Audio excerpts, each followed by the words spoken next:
దూతలు చేయని పరిచర్యలో నాకు స్థానం కలిగించెనే. నా ఎడ నీకున్న తలంపులే నీ సేవలో నన్ను స్థిరపరచెనే.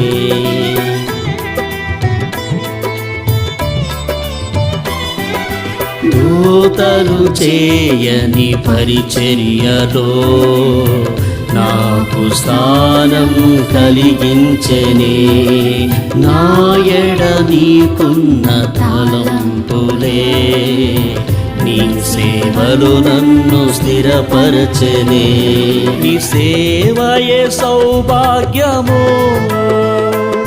నీ ఆలోచనే శాశ్వతం. నీ సేవయే సౌభాగ్యము,